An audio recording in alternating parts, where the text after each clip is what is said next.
location because we're some beer drinking ass fools. Where are we going today, Johnny, for our first stop? We're taking the country roads of Loudon County. We're going to Corcoran Vineyards. Ooh. And they have /brewery. So we're not really interested in the fruit of the vine today. We're in the, unless you're talking about hops, maybe. You know, barley wines. Yes, barley wine, but that's just some strong ass beer. So we're gonna sample a bunch of awesome beers here, and we're not stopping at one place today. How many are we going to today, Johnny? Well, let's see. We're gonna then head on down to Ashburn and try some Lost Rhino and maybe some Holy Brew. Yes. And then we're gonna somehow pick up the kid and then go to Dogfish Head for some late afternoon snacking and beer drinking. Yeah, that's the snacks are all right, but I'm in for liquid food myself. Yes. Now, 175 IPA looks good. I'm gonna have to hook you up with a pint 120 minute, baby. Oh, that's what it was, not 175. Well, if you put a 120 in the 75, maybe you get a 195. There you go. All right, guys, we'll be at the brewery soon. We'll show you some footage there, too. Ow. All right, guys, here's the sign for Corcoran Brewery and Vineyards. And as you can see, we're out in the middle of nowhere. This isn't a microbrewery, guys. This is a Nano Brewery. So you want to see local beer? We're getting it, guys. Peace out. Hey there, guys. Here we are at the, I'd say microbrewery, but this is more like Nano Brewery, part of a vineyard here at Corcoran. And you see we've got our nice sign, thank God for beer. And we're going to try a sampler here. We've got, let's see, 1, 2, 3, 4, 6 beers up there. And it's going to be another day of beer adventure for us. What do we got to start with here? This is the Wheatland. This is American Hefeweizen. It's on, let's see, 5.25% alcohol, and it's real low, probably 15 IBU. I like this one. This is a kind of summer chugging sort of beer.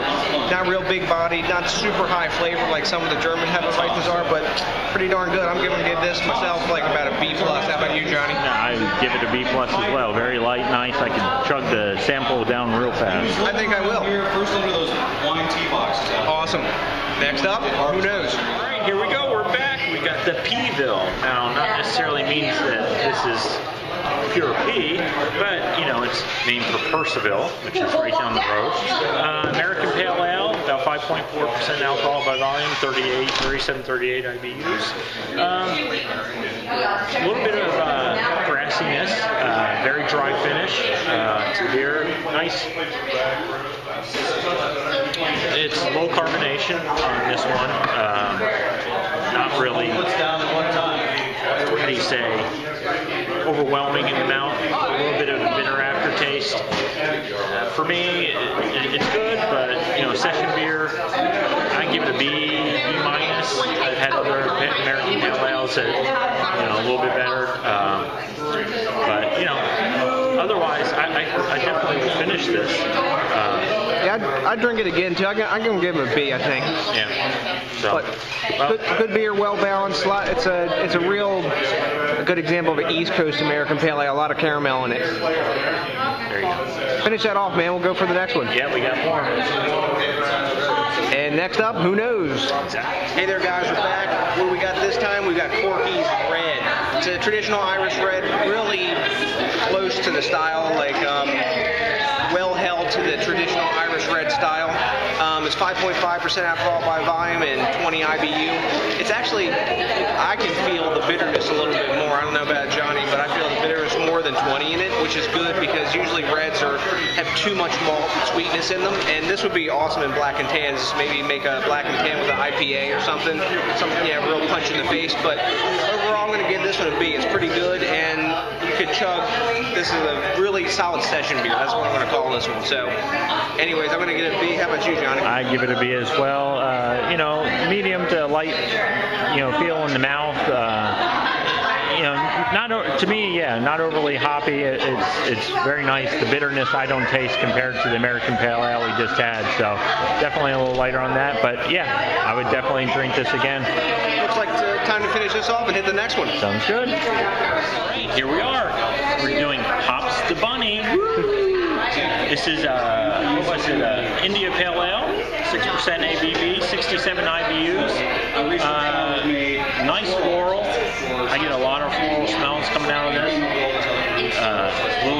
jellies, lilacs, stuff like that. Lots of caramel malt in that one too. Look at the color, guys. Yeah, nice dark color, nice sweet taste with the hoppiness in the aftertaste, but doesn't linger too long. First time I tried it, had the feel of a nice liquor, brandy almost feel to the mouth. Kind of goes away with each drink afterwards, but I have to say, very good. I would give it A minus. It's probably one of their top beers that we've had here, definitely. DJ, what do you think? I give it an A2. Plus that it's only 6% alcohol, man. So that means it's a session beer for us. Of course, 8% and 10% is too, but that's another drunk ass story. Yeah. So next up, we got the root. Yeah, let me finish before we finish with the other. Do your duty, boy. There we go. Next one up. Root beer. You're up. All right, guys, we're back. We got the Gray Ghost. I thought root was next, but it wasn't. I guess I've been drinking some beer. Maybe I lose things. I've lost a lot of things while drinking beer, but that's another story for another video. Anyways, got the Gray Ghost up. We got 91 IBU on this, 9.2% alcohol by volume, and this is a pretty solid West Coast style IPA. It's not as balanced as Hops the Bunny. Both John and I were geeking out on Hops the Bunny because that's a really, really coolly balanced session beer, I think. 6%. Of course, we could session this, couldn't we, Johnny? Yeah, 9.2% alcohol. Yes, especially if the wives are beefing a lot that day. Anyways, I'm going to give this one, I think, an A minus. It's got good glass lacing. It had decent carbonation in it, and nice alcohol legs in the glass, and really beautiful color to it. Overall, I think it's good beer. I'm going to give it an A minus. How about you, Johnny? I liked it, but definitely for an Imperial IPA, West Coast, it's good. But I think B plus for me. I've had a couple others. It's nice that it's local craft. I can do that again if they start distributing a bit more. But yeah, B plus for me. Yeah, and think about it, guys. For a Nano Brewery like this, as you saw, we came down a dirt country road to get here, literally. So I'm gonna do the final chug on this one, and we're gonna hit the next one up. I think next one's the root. Is the Round Hill root beer. Hey guys, we're back. What do we got here? Kids beer. Kids beer, yeah, it's root beer just for you and your kiddies. No, this ain't your kiddies root beer, guys. This is what root beer was before they neutered root beer during Prohibition. This is the Round Hill. Johnny, gonna show it to you. Look at that. Cloudy as hell. This is a super spicy brew. They got sarsaparilla, wintergreen in here, all kinds of roots and spices. It's like you're drinking alcoholic mulling spice maybe, or like a real hardcore sarsaparilla. Awesome beer. It's 8% alcohol by volume. You can't taste a bit of the alcohol in this. And I think it's only like 25 IBU. Not bitter. 7. 7 IBU, damn. But really yummy beer. I'm going to give this one an A. You guys can see I'm geeking out about this since I'm so animated. But I drink this one again and again. And you got to watch this one, guys. This is a sneaky ass beer. 8%. It's an 8% beer. You don't taste any alcohol. And we let it warm up too. Yep. What do you think, Johnny? I give it an A minus myself. A little bit of sweetness for me, but mintiness at the very end. That's from the wintergreen that it's in, but it's got sarsaparilla, yucca, some other stuff going in there. So yeah, this is definitely one that we could drink again. We're gonna have to come back in the fall and try their pumpkin beer when that comes out. They're seasonal, but I almost hate to chug this, but I'm gonna do it just for you guys. Peace out. All right, guys, here we are, DJs BrewTube. We've chatted them up, and we've gotten to the guts of Corcoran Brewery here. You see, we got some nice brew tanks. I would like to have one of those in my house. Howsoever, I may not have a wife at that point. What about you, Johnny? Same thing. Yes, because they already think we're drunken asses at this point. So, here we are. We've got the brewmaster here. We've chatted him up and got him to say a bit about Corcoran Brewery. And before he even starts, I think for as small breweries go, these guys have stayed really true to the home brews type roots of the recipes, and they're just solid, above average beers. Well, thanks. I'm Kevin Bills, the brewer here at Corcoran Brewing. We are actually the only winery and brewery in the state of Virginia. We have a winery on site as well, the other side of the property. So, guys, if your wives want to go out on a wine tour, bring them here. They can go over, have their glasses of wine. Exactly. Come over here, have some beer. That was the original intention here. That was it was meant to just add a little something to the winery side of things. And we're really on the back road in the middle of Western Loudon, so we didn't think that people would come out just for the beer, but it's definitely happening. And I appreciate the compliments on the beer. I try to stay true to style on all the beers. Don't do anything extreme yet. No high alcohol beers. Our highest one's a 9% double IPA, which is good. And then actually probably our most unique thing is the alcoholic root beer, which is an 8% alcohol. I really like that. It doesn't taste like A&W, but it's an ale made with fresh roots, all the traditional roots that used to be used in root beer. So yeah, that one's a big hit. It's for big kids. Yeah, people ask for it for their son or daughter all the time, and we say only with ID. And then we're also the third largest hop farm in the state. We've got, last count, 500 hop plants out there, I think.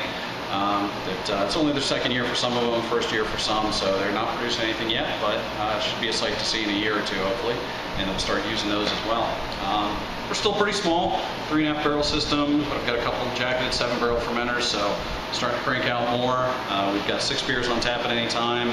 Hope to get that up to 12, especially with doing some barrel aging. Just put some double IPA and some bourbon barrels the other day. We've done our stout, and I think that's all we've done in the bourbon barrels so far, but I'm also going to be doing our English pale, trying any other beers I can think of in the barrels. So come on out, it's a good time. American Homebrewers Association members get free tastings, $2 off growler fills. It's part of their... How can everybody find out about you? What's your website and everything? Website is corcoranbrewing.com, and of course you can like us on Facebook. That's Corcoran Brewing. There's 2 pages. There's a friend page and a like page. I run the like page, so do that. Then you get real updates of what's going on, what's on tap. I post every Friday what's on tap for the weekend. You can follow me on Twitter. Kevin Mills, Twitter. Tweeter. You can edit that out, right? No, we serve it all raw, baby. All right. Twatter. And so it's Kevin Mills Brews is my Twitter handle. What else? I think, guys, you should really come out here. They got barbecue out there too if you like. There's plenty of food and drink here to be had. And Johnny and I had a really good time here. We're going to hit the road now and head on down to another local brewer, Holy Brew in Lost Rhino. And we're keeping it local for the weekend, this guys. And Corcoran Brewing, come and see them, and you're not going to be disappointed. All right, thanks. Cheers. Cheers. It's lunch.